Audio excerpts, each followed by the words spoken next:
de conclusão de curso, titulado Percepção das Mulheres sobre a Violência Obstétrica Sofrida durante o Trabalho de Parto e Parto. E depois que a Rafaela apresentar, a banca vai fazer as considerações, tá? Então, Rafaela, você fica à vontade, você tem 20 minutos para se apresentar, bem? Eu apresento o meu trabalho com a professora e doutora Maria Inês. Você passa para mim, por favor?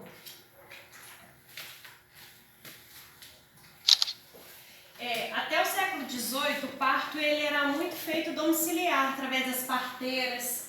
Né? Minha mãe até me contou, né, que com 8 anos ela fez o parto da irmã dela. Então, era muito comum ocorrer esses partos dentro do domicílio. Mas no século XX, ocorre uma intensificação. As mulheres vão para o hospital, né, fazer esse parto. Só que o que era para muita salvar vidas, né, através da cirurgia cesariana, acaba sendo que a mulher começa a sofrer abusos dentro do hospital, maus tratos, e ela é desrespeitada na instituição de saúde durante o parto. O que me motivou para esse tema, né, foi durante a graduação. Eu fiz uma disciplina em saúde da mulher, né, em que foi abordado pelas professoras sobre a violência obstétrica. Então, o que eu achava que era comum, normal, no meu parto, quando eu tinha 18 anos, o parto da minha filha, eu achava que era normal as intervenções, eu percebi que eu tinha sofrido vários tipos de violência obstétrica. Então, o que me surgiu o interesse sobre esse tema. E a minha pergunta norteadora, que norteou a minha pesquisa, foi: será que as mulheres percebem que sofrem violência obstétrica? Como eu só percebi depois de muitos anos. Será que elas estão percebendo que estão sofrendo essa violência dentro dos hospitais, no trabalho de parto e parto?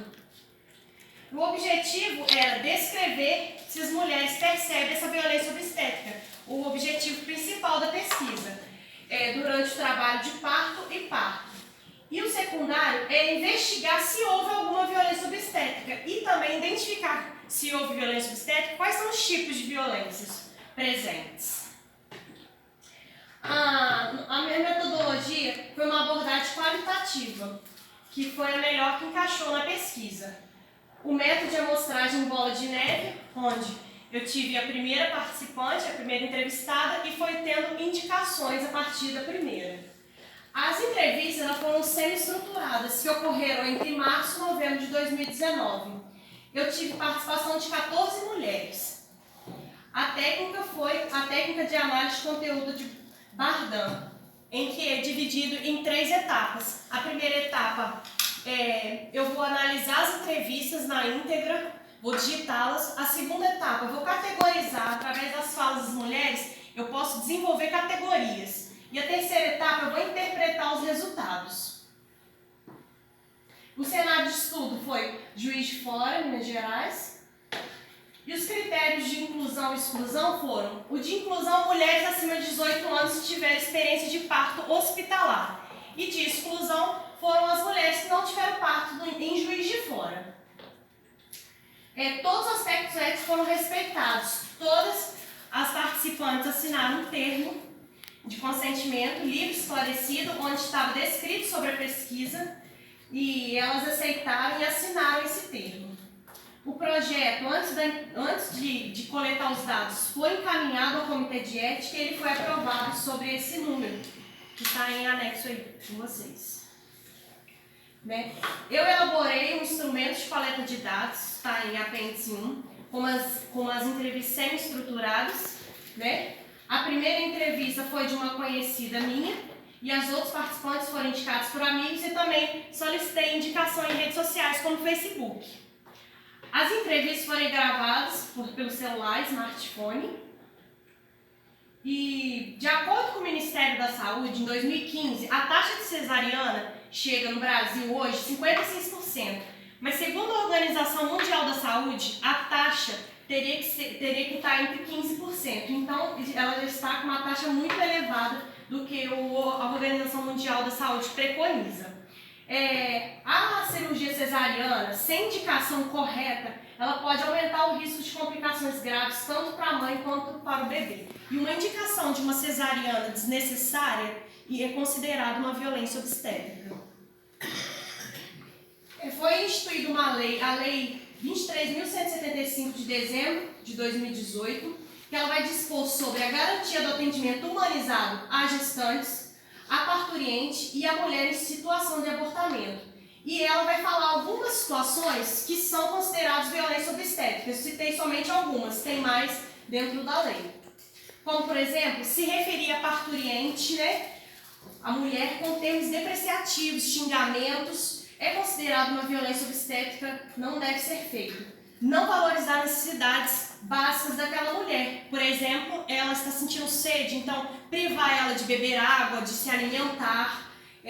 Também, outra coisa, ela está sentindo dor e contrapor o pedido dela de analgesia. Você ignorar, né, aquela dor daquela mulher, falar, ela está fingindo, não está com tanta dor assim. Você ignorar a necessidade, porque cada mulher tem a sua percepção à dor. O que pode muitos não doer para umas, para outras dói demais. Então, você não dispor de medidas farmacológicas ou também medidas não farmacológicas, como a hidroterapia, disponíveis na instituição, isso é uma violência obstétrica. E logo após o parto, se não houver nenhuma complicação ou risco à saúde da mãe e do bebê, você separar o bebê e a mãe para fazer procedimentos ou até dar banho, é considerado violência obstétrica, porque vai impossibilitar a amamentação livre demanda e também esse afeto, né, entre mãe e filho que acontece na primeira hora de vida. Nas nossas entrevistadas, foram 14 participantes, a idade delas variava de 20 a 35 anos. São 9 casadas e 5 solteiras. 6 possuem curso superior, 4 cursaram ensino médio, 2 ensino fundamental, 1 ensino fundamental incompleto e 1 com pós-graduação. 6 das mulheres se autodeclararam brancas, 5 pardas e 3 negras. Em relação à religião, 3 declararam católicas, 2 cristãs, 4 evangélicas e 4 não seguem nenhuma religião. A maioria das mulheres entrevistadas, elas estão dentro do mercado de trabalho, e sendo 2 somente do lar, 1 secretária, 2 professoras, 1 cuidadora de idoso, 1 servidora pública federal, 1 manicure, 2 ajudantes de cozinha, 2 autônomas, 1 assistente social e 1 trabalha com serviços gerais. A maioria dos partos foram realizados em rede pública, sendo 10 em rede pública e 4 em rede privada. Através, né, da avaliação da primeira etapa do método de Bardan, nós fizemos as categorias, que foram vistas 3 categorias através das entrevistas. A primeira categoria fala do olhar das mulheres sobre o atendimento e sobre os profissionais. A segunda categoria, nós identificamos violências sofridas durante a assistência. E a terceira categoria fala sobre a humanização da assistência no trabalho de parto e parto. Então eu trouxe aqui algumas falas das mulheres, né, que nós categorizamos. Por exemplo, o olhar das mulheres sobre o atendimento sobre os profissionais. O olhar dessa mulher, ela pensa assim, eles poderiam ser mais bem preparados para o parto natural, para essa calma, essa paciência de guiar a mãe. Por exemplo, se essa equipe estivesse mais preparada, eu não teria passado nervoso com a moça o tempo todo insistindo a episiotomia. Então, a literatura diz que existem algumas atitudes que são costumeiras, que são comuns no atendimento obstétrico, que demonstram que o profissional ele se mostra indiferente, insensível à necessidade da mulher. Então, como ela falou, ela teve que... A pessoa que estava atendendo ela foi insistindo em fazer episiotomia e ela não queria. Então, algumas atitudes são costumeiras que vai demonstrar que esse profissional está indiferente às necessidades daquela mulher. Ela também falou, eu ainda tive intervenção, por mínimo que eu quisesse, eu tive alguém que estourou minha bolsa foi estourada externamente, o soro, né? Tudo isso foram coisas que foram oferecidas e eu aceitei, mas talvez se a equipe estivesse mais preparada, não precisava nem ter sido oferecido para mim, né? Então, segundo Dias, né, para obter um parto humanizado, é necessário que os profissionais respeitem a fisiologia do parto e não realize intervenções necessárias para acelerar o processo de parto e nascimento. Então, como a miniotomia, né, que foi realizada com ela, e essa mulher insistiu em fazer episiotomia nela, então existem intervenções desnecessárias que são feitas para acelerar o parto. Isso não demonstra ser um parto humanizado, porque um parto humanizado respeita a fisiologia do parto, né? Cada mulher vai ter a sua fisiologia. Na segunda categoria, identificamos algumas violências sofridas. Por exemplo, eu pedi para ele procedimento que eu já sabia que poderia ser e ele preferiu não escutar. Ele preferiu fazer da forma técnica que tinha que ser feito. Então, o conhecimento dos profissionais ele está acima, tornando-se acima e determinante para a escolha de intervenções. E o saber da mulher está sendo desprezado. Como na fala dessa mulher, ela fala que ele preferiu não escutar ela, ele preferiu fazer da forma que técnica. Então ele está desprezando também o saber dessa mulher, né? Na outra entrevistada ela falou, alguns momentos eu tive que assim, levantar a minha voz para o que eu queria que fosse feito, sabe? Eu não queria episiotomia, eu queria o mínimo de intervenções possíveis. Às vezes eu tinha que ser mais ríspida. Então, Lealta ressalta que nos estudos aponta que a episiotomia eleva drasticamente o risco de laceração perineal de terceiro e quarto grau de infecção e hemorragias, e não a redução das complicações de incontinência urinária e fetal. Assim sendo, deve-se evitar o uso rotineiro desse procedimento. Antes, a explicação que usava-se episiotomia é que iria diminuir a complicação de incontinência urinária e fecal, né? E também no trajeto do bebê ia diminuir o trauma, mas já foi comprovado que isso não é verdade. Então, a episiotomia ela deve ser abolida, porque ela traz o que o bebê a laceração que o bebê poderia causar na passagem seria de primeiro e segundo grau. Quando faz episiotomia, já é uma laceração de terceiro e quarto grau. Então, é um procedimento desnecessário, uma violência obstétrica.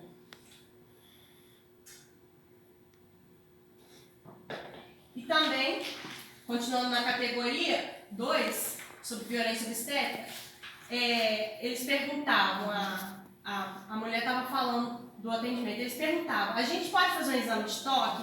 O pessoal está aprendendo e tal. Outros já tinham chegando falando, e eu falava, estou cansada, não quero residente agora não, ainda mais se não era quem estava me acompanhando. Aí meu marido que ficava no processo de barrar eles, acho que se eu estivesse sozinha seria mais difícil.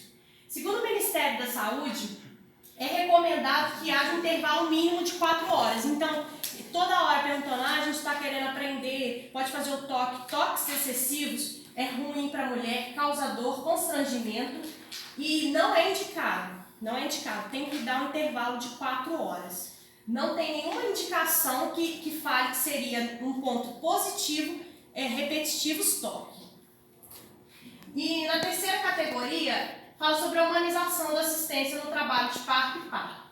A Organização Mundial da Saúde, em 96, ela desenvolveu uma classificação de boas práticas de atenção ao parto e ao nascimento, que é dividida em 4 categorias.